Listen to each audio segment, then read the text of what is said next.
বাচ্চাদের আবদারে তৈরি করে নিলাম ক্যারামেল পুডিং। তো আজকে 4টি ডিমের পুডিং তৈরি করব।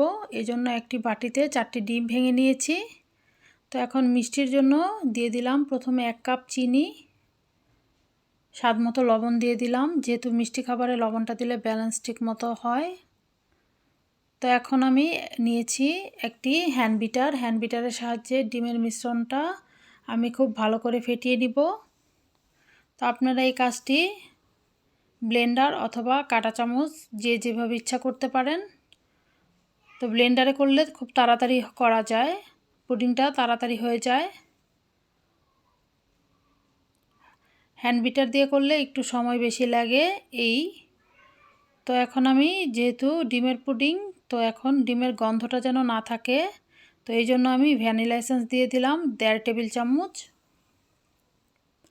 এখানে একটি সুন্দর স্মেল আসবে পুডিংটা খেতেও ভালো লাগবে আর ডিমের কোনো গন্ধ আসবে না।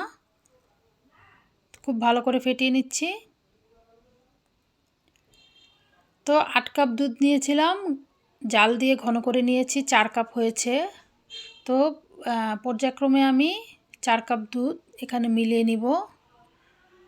একে একে 4 কাপ দুধ দিয়ে দিলাম। দুধটা কিন্তু ঘন দুধ।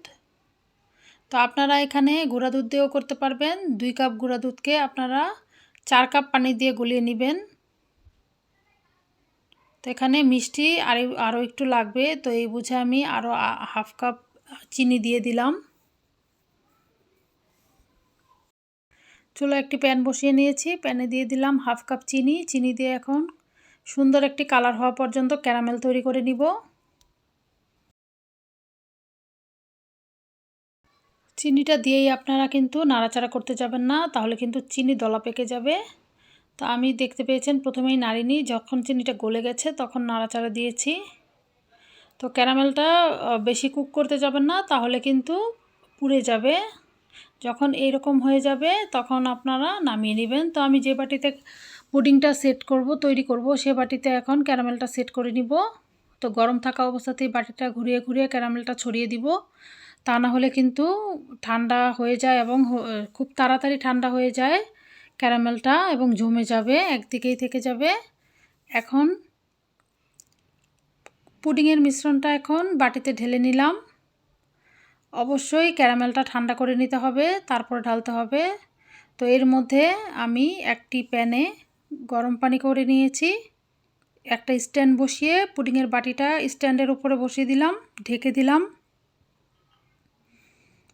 অবশ্যই ঢাকতে হবে, তা না হলে কিন্তু উপরে পানি দিয়ে ভরে যাবে। তো এখন আমি চুলার আঁচটা জ্বালিয়ে দিলাম। তো পুডিংটা এখন আধা ঘন্টা পর আসলাম দেখার জন্য কি অবস্থা। স্বাস্তিকের কাঠি দিয়ে চেক করে নিচ্ছি পুডিংটা হয়েছে কি না। এই যে দেখতে পাচ্ছেন কাঠিটা একদম ক্লিন বের হয়েছে। তো 2 ঘন্টা পর ফ্রিজ থেকে নামিয়ে এখন মোল্ড আউট করতে এসেছি পুডিংটা। বাটিতে এখন ঢেলে নিব।